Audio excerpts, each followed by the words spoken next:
Welcome back to my channel. I have exciting video right here. This is the Love Alchemist.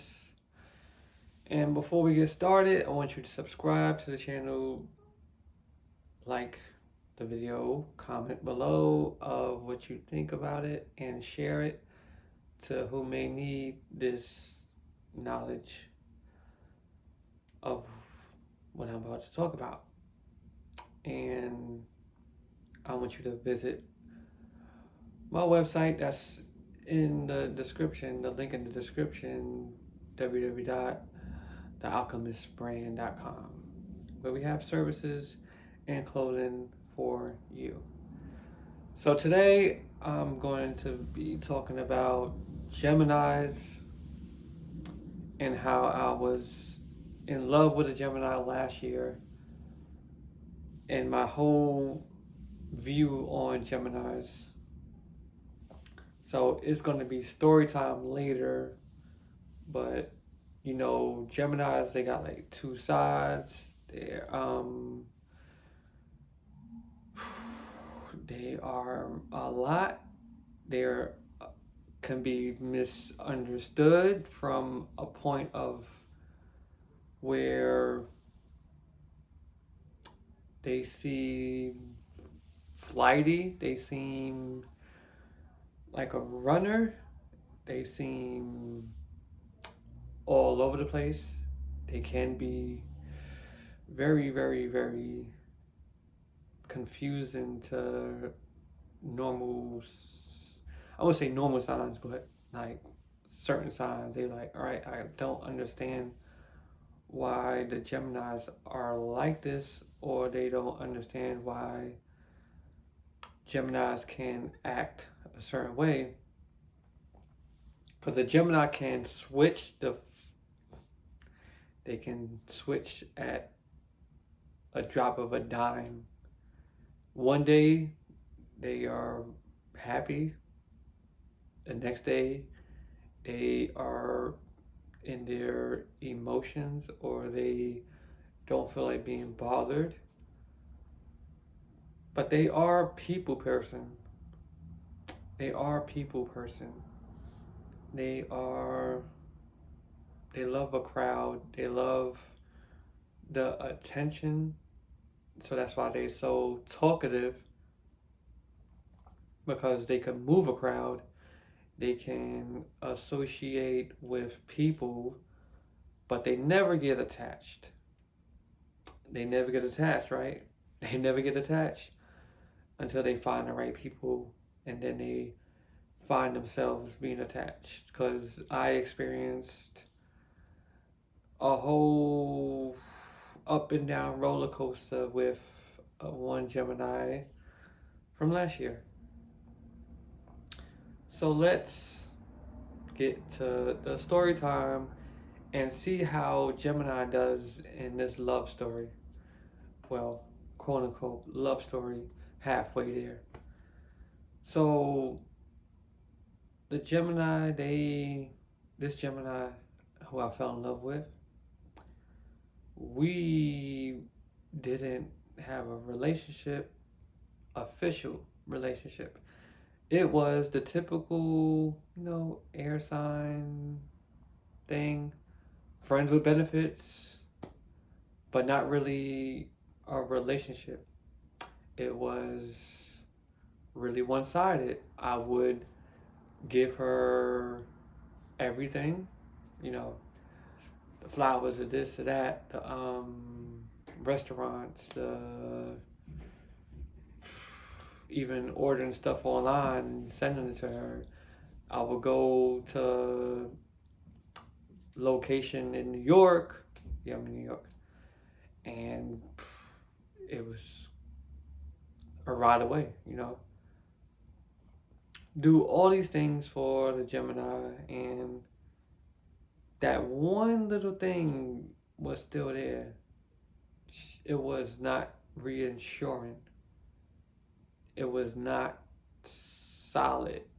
Like, this Gemini was not solid with me it felt like I had to always reassure her, and by reassure her, I had to always do stuff to prove something. Because, this Gemini, she was flighty and all over the place, where my Virgo moon and my Cancer side would try to hold her down, like, all right, I'm here, like, don't, um, don't discredit me, don't think like I'm going to leave or do this, but actually, she was the one that did it. She was the one that ended the friends with benefits situation because she wasn't ready for a relationship.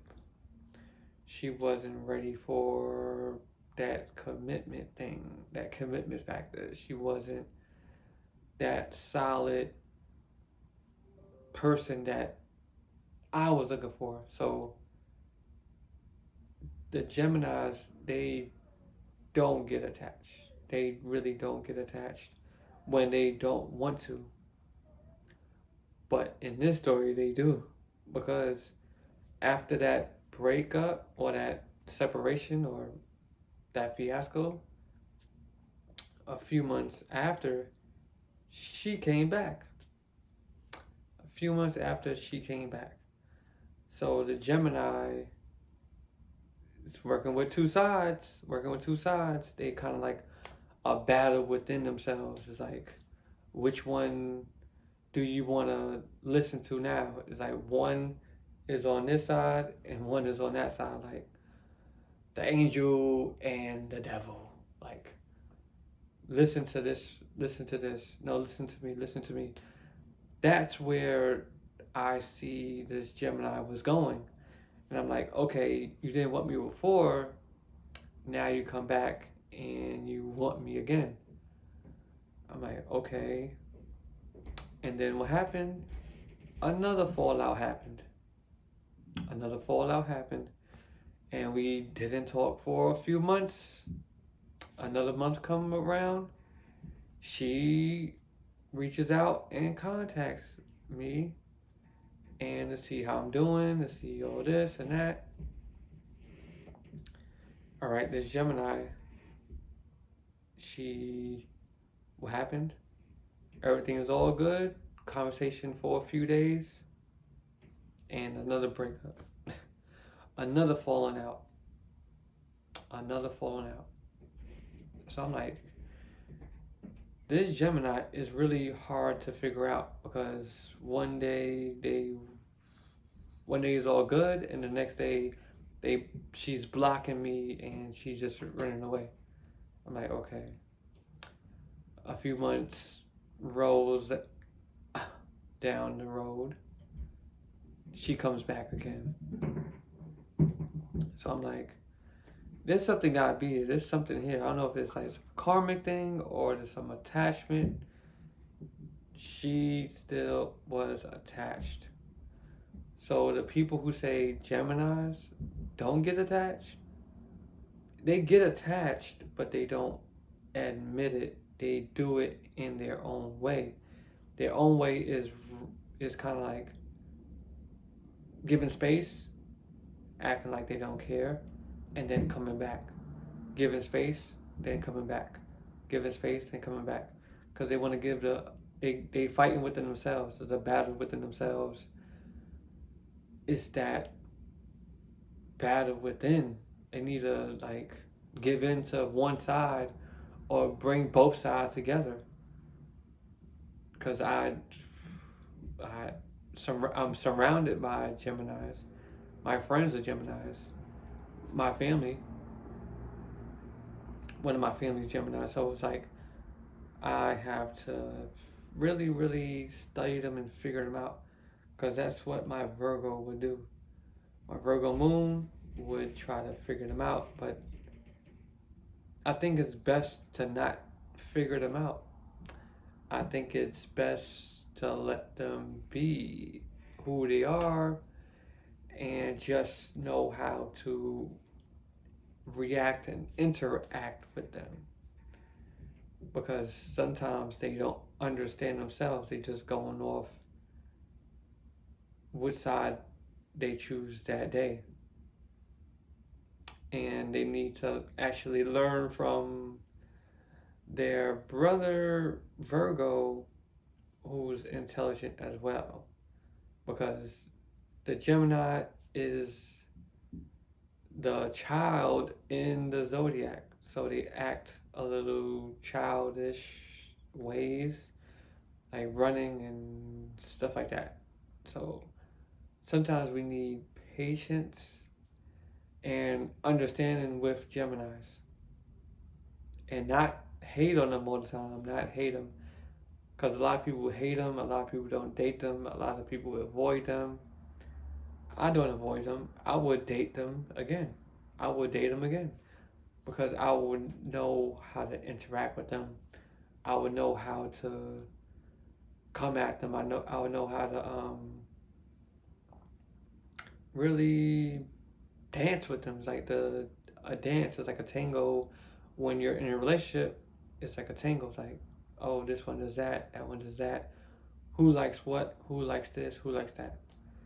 So it's really understanding. I think the Geminis don't like when they feel controlled or when they feel like they're being tied down and they can't be free. So if you're out there and you're dating a Gemini or you know a Gemini, let them be free, let them be them. Don't try to change them. Don't try to change them. Don't try to change them at all. Take them for what they are. Some people are evolved, some people not. Some people are unaware of what they are, like what they're doing, because it's their natural flow. Their natural flow is to be that air sign, to be that Gemini. So just accept them for who they are. Like this, that, and that Gemini, she broke my heart from the first separation because I was doing everything. Because I felt the flight. I felt her needing this reassurance. I'm like, that was kind of like my fault doing that, feeding into that. Because at the end of the day, I didn't even end up with her. So if you're in a Gemini relationship, just know, study the chart, study them, study yourself, and that's it for this video. So if you like this video, give me a thumbs up, subscribe to the channel, because we're gonna do more signs of on this video. I did Libra, I did Capricorns, and this was like Gemini because it just had to, I had to let it out. I had to let it out. So subscribe to the channel. Comment below your dealings with Geminis, and if you are a Gemini and how you feel about this video. We'll see y'all on the next video.